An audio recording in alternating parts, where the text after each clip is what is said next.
শীতকাল, আর শীতকাল মানেই হচ্ছে শীতের রোদ, কমলা লেবু আর ঘোরাফেরা। তো এই ঘোরাফেরার জন্য মানুষ কোথায় কোথায় না পৌঁছে যায়। কমলা লেবুর জন্য বিশেষ করে দেখার জন্য কত টাকা খরচ করে, কত সময় ব্যয় করে চলে যাচ্ছে দার্জিলিং, সিকিম কিংবা কালিম্পং বা শিটং।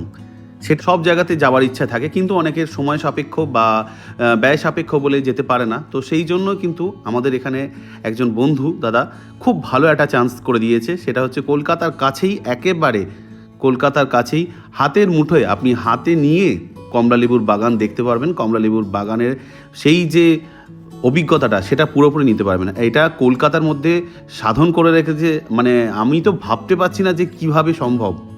শীতকালীন এটা একটা ঘুরে বেড়ানোর জন্য অনেকেই যাচ্ছে, এবং সেই জন্য আমিও ব্লগটা বানালাম। আর দারুণ একটা ব্যাপার, দারুণ। একদিন ঘুরে আসতেই পারেন, একটা ছোটোখাটো পিকনিকের মতো হয়ে যেতে পারে। যারা আমার ভিডিও আগেও দেখেছেন, একদিনের বেস্ট জায়গাগুলো যেগুলো কলকাতার কাছাকাছিই আছে সেগুলো চলে যাবেন, সকালবেলায় ঘুরে ফিরে চলে আসতে পারবেন একদিনের মধ্যেই। এমন কিছু খরচ না, এমন কিছু সময়ও ব্যাপার লাগবে না একদম। তো বন্ধুরা, এইরকম আরও অনেক ইনফরমেটিভ ভিডিও আমার ভিডিওতে পাবেন, চ্যানেলের সাথে থাকবেন আর স্কিপ করে দেখবেন না, তাহলে আমি কিভাবে গিয়েছি না গিয়েছি সব কিছু আপনারা বুঝতে পারবেন না। এই জন্যই বারবার বলি যে আপনারা প্লিজ স্কিপ করে দেখবেন না আমার ভিডিওটা, সাথে থাকবেন। Hello friends, welcome to my channel travel with Jeet. Travel with Jeet চ্যানেলের নতুন একটা ব্লগে আপনাদের সবাইকে স্বাগত। আশা করছি আপনারা সুস্থ আছেন, সবাইকে নিয়ে ভালো আছেন। তাই চলে এলাম নতুন একটা ব্লগ নিয়ে। কলকাতার কাছেই খুব দারুণ একটা জায়গা, একদিনে ঘুরে ফেরার জন্য বেস্ট জায়গা। আর শীতকালে এরকম একটা জায়গা পাওয়ার জন্য নিশ্চয়ই আপনারা অপেক্ষা করেছিলেন, তো তার জন্য অনেক ধন্যবাদ। বন্ধুরা, আমি যখন গিয়েছিলাম তখন এই সময়টা মানে শীতকালীনই সময়। তো তখন যে লেবুটা ছিল, সেই লেবুটা যে আপনারা গিয়ে দেখতে পাবেন আমি কিন্তু সেটুকু ব্যাপারটা নিয়ে আমি শিওর বলতে পারছি না। তবে আশা করছি মনোক্ষুণ্ণ হবেন না, পাবেন, দেখতে পাবেন, এটুকু শিওর। আর জানি না এরপরে আমি যতটা দেখতে পেয়েছি আপনারা অতটুকু, তো যতটুকু এই ভিডিওটা দেখে তাড়াতাড়ি যেতে পারেন আমি আশা করছি সেটা সবথেকে বেস্ট হবে। এই চেষ্টা করবেন জানুয়ারির মধ্যেই যাবার। আর এখানে কোনো টিকিট লাগে না, মানে এখন তো লাগছে না। আর আমি পৌঁছেছি একদম ট্রেনে করে। আর ট্রেন যাবে হচ্ছে হাবড়া লোকাল, গোবরডাঙ্গা লোকাল এবং বনগাঁ লোকাল। আর আপনারা যেখানে নামবেন সেটা হচ্ছে অশোকনগর থেকে আপনারা যদি ডাইরেক্ট টোটো পেয়ে যান বা অটো পেয়ে যান, বুক করে নেবেন মাত্র 200 টাকার বিনিময়ে। যদি না পান তাহলে স্টেশন থেকে আপনারা চলে যাবেন সোজা কচুয়া থেকে সেনডাঙ্গাতে নেমে একটু হাঁটা পথ। আমি কিভাবে গিয়েছি সব দেখিয়ে দেবো। আমি একেবারে চলে এসেছি একবারেই, সেটা হচ্ছে অশোকনগর রোড স্টেশনে। আর এই স্টেশন থেকে মানে 1 নম্বর প্ল্যাটফর্ম থেকেই আপনারা নেমে যাবেন। নেমে গিয়ে হ্যাঁ, এই হচ্ছে সেই জায়গাটা। এখান দিয়ে নেমে সোজা চলে যাবেন একেবারে অটো স্ট্যান্ড সোজা। মানে কাউকে অতটা জিজ্ঞাসা করার কোনো প্রয়োজন মনে হয় না। তবুও যেভাবে মানে রাস্তাটা এত সুন্দরভাবে, তো আপনারা সোজা চলে যাবেন, কোনো অসুবিধা নেই। জিজ্ঞাসা করলে তারাও বলে দেবে, মিসগাইড কেউ করবে না। আর এখানে যেতে যেতেই কিন্তু একটা সবথেকে বড় ব্যাপার, সেটা হচ্ছে আমেরিকান দাদার বিরিয়ানি। এখান দিয়েই আপনারা এগিয়ে যাবেন, রাস্তাটা এইটাই। তো ফলে যদি মনে করেন এখান থেকে বিরিয়ানি খেয়ে দিয়ে চলে আসবেন সেটাও পারেন, কোনো অসুবিধা নেই। মানে দুটো অভিজ্ঞতা একসাথে হয়ে যাবে। আর এই রাস্তাটা দিয়ে যেতে যেতেই আপনারা গন্ধটা পেয়ে বুঝতে পেরে যাবেন যে আপনারা কোথায় চলে এসেছেন, আমেরিকান দাদার বিরিয়ানি। আর আমি নেমে গেছি একেবারে সেনডাঙ্গার। তো আমি মনে হলো যে না, একটু রাস্তাগুলো কেমন সেটা দেখাতে যাই, সেই জন্য আমি নেমে একটু হেঁটে হেঁটে যাচ্ছি। তো সেনডাঙ্গার কাছাকাছি চলে এসেছি। দেখুন কি অপূর্ব সুন্দর। আর প্রত্যেকটা গাছেই ফল, প্রত্যেকটা গাছেই পেঁপে, সর্ষে ক্ষেত। এটা দারুণ অভিজ্ঞতা, মানে এরকম চিন্তা করা যায় না শীতকালীন একটা দিন। আপনারা আসুন, অবশ্যই খুব ভালো লাগবে, একটা দিন দারুণভাবে কাটবে। যদি মনে করেন পিকনিকের সরঞ্জাম না নিয়ে এলেন, তাহলে মনে করলে আমেরিকান দাদার বিরিয়ানিটাও খেয়ে নিয়ে চলে যেতে পারেন, সেটাও একটা দারুণ অভিজ্ঞতা।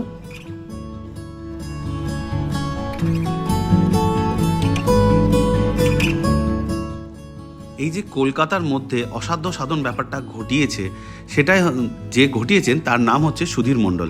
তো তার নামই এই নার্সারিটা। আর এই হলো এই যে ফুলটা দেখতে পাচ্ছেন, আমি ঢুকেই প্রথমে দেখাচ্ছি, এটা হচ্ছে আপেলের ফুল। মানে উনি আপেল এবং আঙুরের বাগানও একদম রেডি করছেন, সেটা এখনও কিন্তু সবার সামনে আসেনি। তো সেটা যদি আসে আমি অবশ্যই সেখানেও একটা ভিডিও বানাবো, এটুকু শিওর থাকবেন। আর এখান থেকে আপনারা মনে করলে গাছের চারা নিয়ে যেতে পারেন, সব ধরনের জিনিস আছে।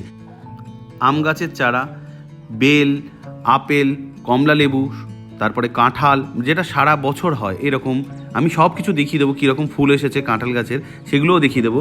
তবে সবথেকে ভালো লাগলো যেটা, যে উনি কিন্তু শুধুমাত্র বেচে দিয়েই ব্যবসাটা মানে শেষ করে দিলেন তা না। আপনি যদি মনে করেন যে আপনার পরিচর্যার জন্য গাছের কোনো রকম দরকার হেল্প, তো উনি কিন্তু ফোনে সেটাও হেল্প করে দেন। তো সেই জন্য আমি ফোন নাম্বারটাও দিয়ে দেবো, সব কিছু আপনারা পেয়ে যাবেন আমার এই ভিডিওতে, স্কিপ করে দেখবেন না।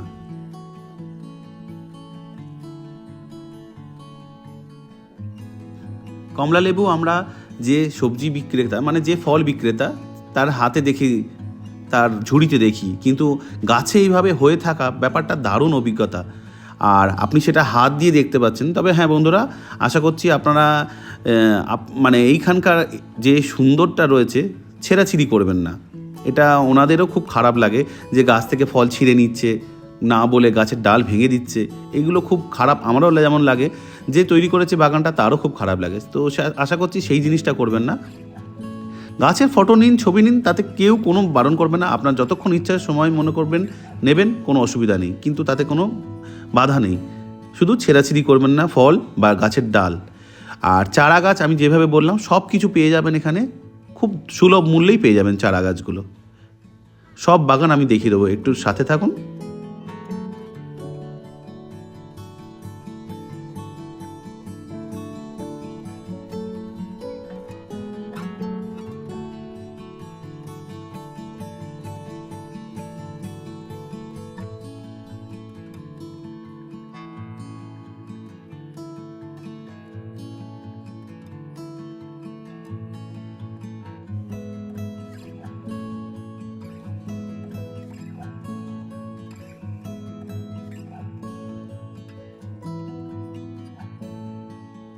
আমি যেমন অনেক দূর থেকে এই জায়গাটা একটা পরিচয় জানতে পেরে দৌড়ে গিয়েছে, সেই যেরকম এখানে কিন্তু অনেকেই গেছে, অনেক দূর দূর থেকে এসেছে এরকম, যারা অনেক সময় নিয়ে দেখছে, ঘুরছে, তাদের একটা নিজস্ব অভিজ্ঞতা হচ্ছে, ছবি তুলে দেখাচ্ছে ভিডিও কলে বাড়ির লোকেদের, তারপরে এখান থেকে তারা চারাও নিয়ে যাচ্ছে। তো ভালো লাগছে, বেশ দারুণ একটা এনজয় করা যাচ্ছে।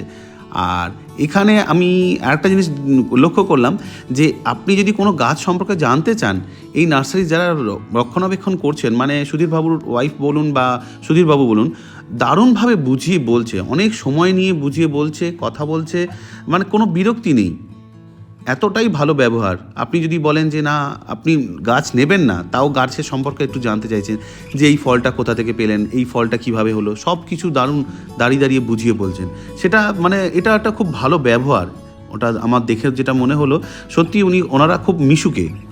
আর খুব ভালো লাগছে আমার এই জন্যই যে অনেক সময় দিয়ে আমি এখানে থাকতে পারলাম। এই দেখুন আমের মুকুল চলে এসেছে, কত ছোট একটা গাছ তার মধ্যেই। দাঁড়ান, এবার আমি কাঁঠালটাও দেখাবো, কাঁঠাল গাছের ছবিটাও দেখাবো, তার মধ্যে প্রত্যেকটা কাঁঠালের মানে ফুল সমেত ফলটা একদম ধরে আছে, এইরকম অবস্থাতেও দেখাচ্ছি। দাঁড়ান, এটা দেখে নিন, দেখুন প্রত্যেকটা গাছের মধ্যেই কিন্তু মুকুল চলে এসেছে আমের। মানে এই আমগুলো যদি হাতে মানে পাওয়া যায়, দাঁড়িয়ে দাঁড়িয়ে মাটিতে দাঁড়িয়ে দাঁড়িয়ে আপনি সেটা হাত দিয়ে ধরতে পারবেন, কত ছোট একটা গাছের মধ্যে। চিন্তা করে ভেবে দেখুন তো। বন্ধুরা, আমার এই ভিডিওটা যদি আমার চ্যানেলে প্রথম দেখে থাকেন, তাহলে চ্যানেলটাকে অবশ্যই সাবস্ক্রাইব করে দেবেন। সাবস্ক্রাইব করে দেওয়ার পরে পাশে থাকা বেল আইকনটা প্রেস করে দিয়ে অল করে দেবেন, যাতে আমি নতুন ভিডিও যখনই কোনো আপলোড করব সবার আগে আপনাদের কাছে নোটিফিকেশনটা পৌঁছে যাবে। আর আপনারা যদি কেউ সাবস্ক্রাইব করে দিয়ে থাকেন তাহলে তো কোনো চিন্তাই নেই। যদি আপনারাও নিজস্ব কোনো মতামত থাকে বা আপনাদের কাছে জানা আছে এরকম কোনো জায়গার সন্ধান আমাকে দিতে পারেন, কমেন্টের মাধ্যমে জানিয়ে দেবেন। অবশ্যই আপনাদের নাম সমেত আমি সেই জায়গাটা সবার সামনে তুলে ধরবো।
এই যে সেই জায়গাটা চলে এলাম কাঁঠাল গাছের বাগানে। আর এই কাঁঠাল গাছের ছোট ছোট গাছগুলো দেখে বুঝতে পারছেন কত ছোট ছোট গাছের মধ্যে মানে ফুল সমেত ফল সমেত একদম ধরে আছে, বেশ ভালো লাগছে। এইগুলো যখন বড় হবে চিন্তা করুন তো কত আনন্দ হবে। মানে আপনার ছাদের ওপর যদি এরকম একটা টব করে রেখে দেন তো সবাই লোক এসে দেখতে দেখতে মানে আপনার এত মনের আনন্দটা বাড়িয়ে দেবে চিন্তা করা যায় না। আমার তো দারুণ লাগছে, এরকম মনে হচ্ছিল আমিও এখান থেকে কিছু নিয়ে আসি, কিন্তু আমি সময়ের অপেক্ষায় সেটা করতে পারিনি। দেখি নেক্সট বার যদি যেতে পারি তো নিশ্চয়ই নিয়ে আসবো এখান থেকে চারা। বেশ ভালো লাগলো আমার এই বাগানটা ঘুরে। তো বন্ধুরা, কেমন লাগলো আজকের এই ভিডিওটা? আশা করছি আপনাদেরকে এই ইনফরমেশান ভিডিওটা দিতে পেয়ে আমি নিজেও যতটা খুশি, আপনারাও খুব খুশি এরকম নতুন একটা জায়গার সন্ধান পেলেন। তো এইরকম ভিডিও যখন পেয়েছেন তাহলে অবশ্যই একটা লাইক, শেয়ার আর অবশ্যই কমেন্ট করে জানাবেন কেমন লাগলো। যদি এই ভিডিওটা প্রথম দেখে থাকেন আমার চ্যানেলে তাহলে চ্যানেলটাকে অবশ্যই সাবস্ক্রাইব করে দেবেন। বন্ধুরা, আপনারা ভিডিও দেখছেন কিন্তু সাবস্ক্রাইব করছেন না বা করতে ভুলে যাচ্ছেন, তাই প্লিজ সাবস্ক্রাইব করে দেবেন। আশা করব আপনাদেরকে কোনো রকম মনোক্ষুণ্ণ করব না, আমার প্রত্যেকটা ভিডিওই আপনাদের কাছে খুব ভালো একটা তথ্য দিতে পারবে আশা করছি। তো আপনারা আমাকে একটু হেল্প করুন, আমার পাশে থাকুন, আমি অবশ্যই আপনাদেরকে অনেক ধরনের সাহায্য করব আমার ভিডিওর মাধ্যমে। কমেন্টস করে জানাবেন কেমন লাগলো। দেখা হবে বন্ধুরা নেক্সট একটা ব্লগে। আশা করছি নিশ্চয়ই একটা ব্লগের যতটুকু প্রাপ্তি তার পুরোটাই ফুলফিল করে দেবেন। দেখা হবে একটা নতুন ব্লগে, অপেক্ষা করে থাকবেন।